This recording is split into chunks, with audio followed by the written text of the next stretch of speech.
আমরা যখনই কোনো ইসলামের উপর আঘাত দেখি, কালিমার উপর আঘাত দেখি, তখন সবার আগে যাকে প্রতিবাদ করতে দেখি সেই মানুষটি হচ্ছে মোহাম্মদ মুহাইমিনুল ইসলাম ফাহাদ ভাই।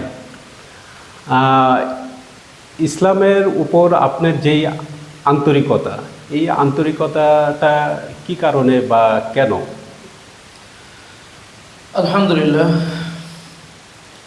ধন্যবাদ আপনাকে, আমাদের সোহাগ পারভেজ ভাই। আপনার যে সমস্ত ফ্যান ফলোয়ার আছে তাদেরকে অসংখ্য ধন্যবাদ, তারা দেখতেছে।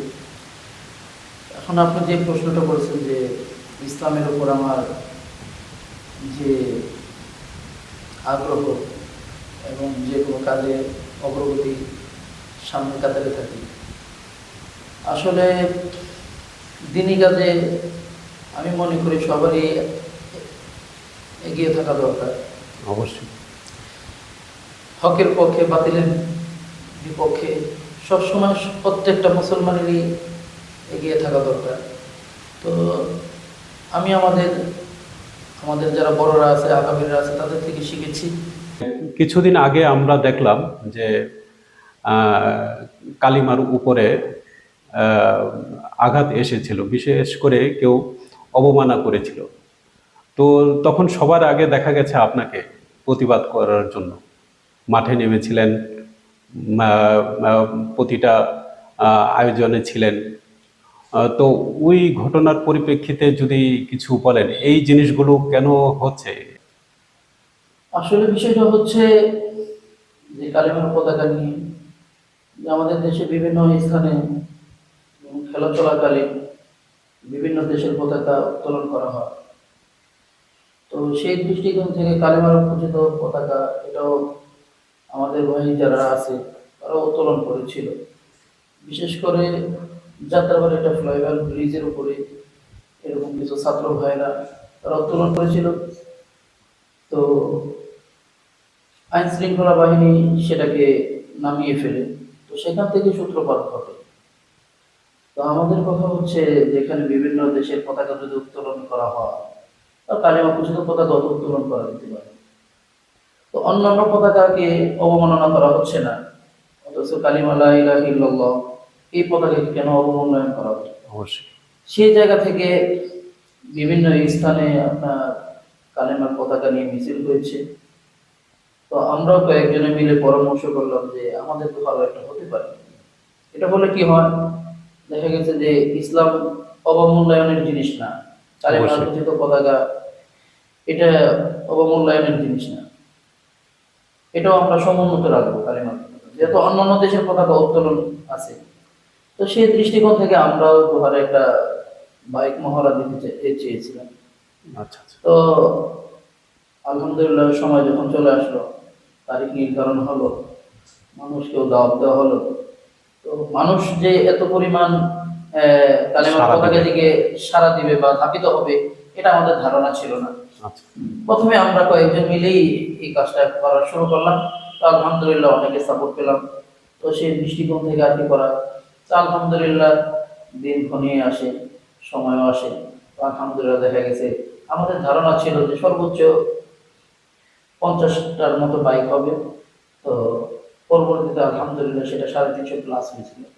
সারা দেশেই এর প্রতিবাদ হয়েছে। হ্যাঁ। তো আলহামদুলিল্লাহ যে আমরা কালিমা কথিত পতাকা নিয়ে একটি বাইক মহড়া দিয়েছি, সফলতা হয়েছে। পজিটিভ নেগেটিভ উভয়টাই থাকবে। আচ্ছা, আচ্ছা। তো আলহামদুলিল্লাহ আমরা সফল হয়েছি। আচ্ছা, আচ্ছা, এই আঘাতগুলো আসে কোত্থেকে? এগুলো কি দেশের ভিতর থেকেই আসে নাকি বাহির থেকে আসে? দেশের বুঝলেন বাহির কেমন থেকে? হয়?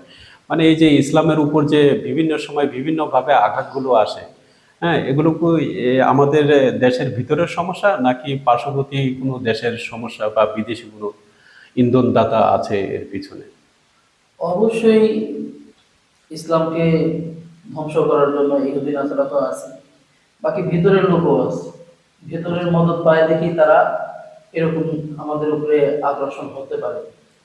তো কোরআনে আছে জহরুল ফাসাদু ফিল বাররি ওয়াল বাহরি বিমা কাসাবাত আইদিন নাস, যে এগুলো আমাদেরই হাতের কামাই। আচ্ছা। তো বাহির থেকে অবশ্যই আসে, এবং ভিতর থেকে মদত পাই দেখি তারা এগুলো করতে সাহস পায়। অবশ্যই। আলহামদুলিল্লাহ আমরা সোচ্চার আছি, যেই বা যারাই করুক আমরা সবসময় প্রতিবাদ করি ইনশাআল্লাহ। আপনার কি সমাজ নিয়ে বিশেষ কোনো চিন্তা ভাবনা আছে? সমাজে মানুষের যে ধর্মীয় অবক্ষয় বা শিক্ষা দীক্ষা এগুলো নিয়ে কোনো চিন্তা ভাবনা বা প্ল্যানটা কি? অবশ্যই সমাজ নিয়ে কাজ করতেছি আলহামদুলিল্লাহ, ইনশাআল্লাহ সামনেও করব। তো করার খুব ইচ্ছা আছে, সেটা ছোটবেলা থেকেই, যেহেতু ইতিহাস সম্পর্কে মোটামুটি লেখাপড়া করেছি।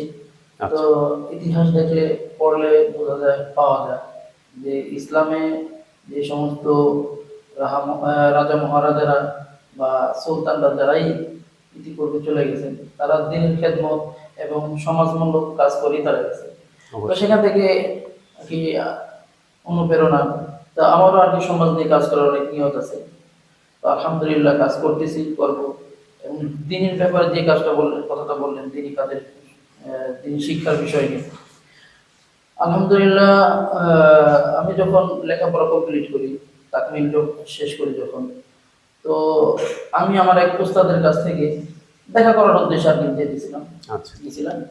তো উনি আর কি ওনার ছাত্রদেরকে পড়াইতেছিলেন যে হযরত আনাস ইবনে সাবিত রাদিয়াল্লাহু তাআলা আনহু একটা হাদিস। হাদিসটা এরকম যে আল্লাহ তাআলা কোনো এক কওমকে বা কোনো এক জাতিকে যখন ধ্বংস করার চূড়ান্ত সিদ্ধান্ত নেন, ওই এলাকার বা ওই কওমের কোনো এক শিশু বাচ্চা যদি সূরা ফাতিহা পাঠ করে, তখন আল্লাহ তাআলা শুনেন। এবং ওই সূরা ফাতিহা পাঠ করার জন্য আল্লাহ তাআলা 40 বছরের জন্য আযাব উঠায় নেন। সুবহানাল্লাহ। মানে একটু চিন্তা করা যায় যে আল্লাহ তাআলার চূড়ান্ত সিদ্ধান্ত কোনো প্রয়োজন নাই, কোন হয়ে গেছে, সে থেকে আল্লাহ তাআলা চূড়ান্ত সিদ্ধান্ত নিয়েছে। তো কোনো এক শিশু বাচ্চা ওই কওমের বা ওই জাতির যদি সূরা ফাতিহা পড়ে, আল্লাহ তাআলা শুনেন এবং 40 বছরের জন্য আযাব উঠায়। তো সেখান থেকে আমার এই জিনিসটা আর কি বেশি কাজ করে যে কেন না আমাদের এলাকায় এরকম একটা প্রতিষ্ঠান হোক যেখানে বাচ্চারা লেখাপড়া করবে, দিনী শিক্ষা অর্জন করবে। তো সেখান থেকে আমার মাদ্রাসা দেওয়া, আলহামদুলিল্লাহ আমার একটি ছোট একটা প্রতিষ্ঠান আছে যার নাম হচ্ছে মাদ্রাসাতুর রহমান, জয়পুরে অবস্থিত, আচ্ছা। থানার মোড়ে।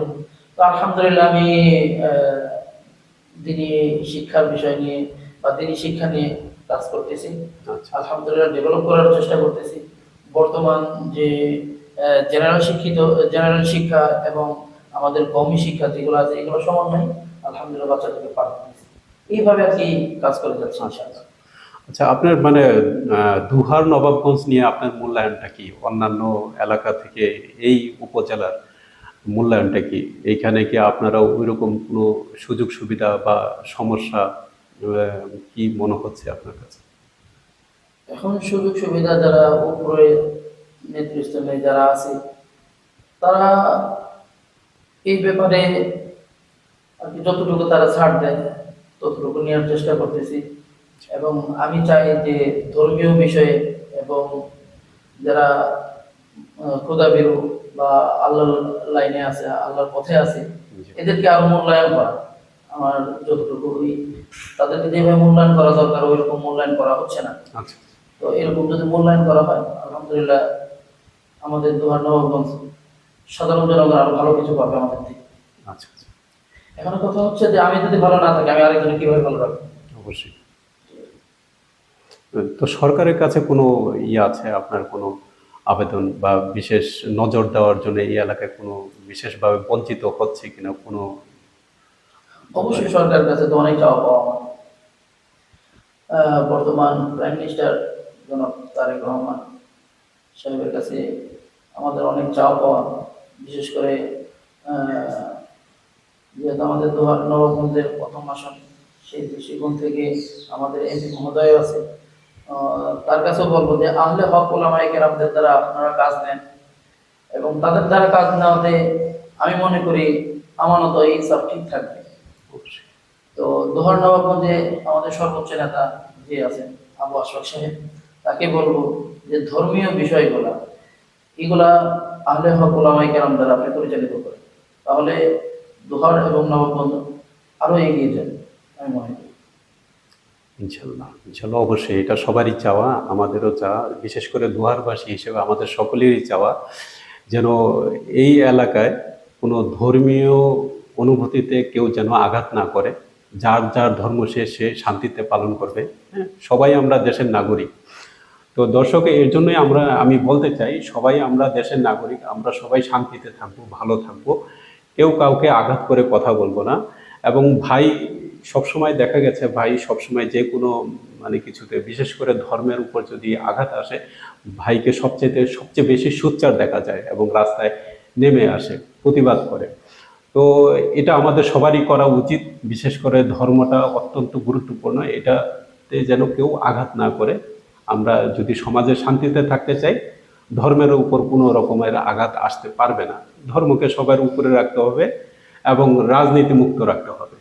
তো সেই জন্যই দর্শক, আপনারা দোয়া করবেন আমাদের দোহার উপজেলার যেন ভালো থাকে, বিশেষ করে সারা বাংলাদেশের মানুষ, মুসলমান হিন্দু সবাই যেন ভালো থাকে, সেই কামনা করে সবার কাছ থেকে আজকে বিদায় নিচ্ছি। আসসালামু আলাইকুম।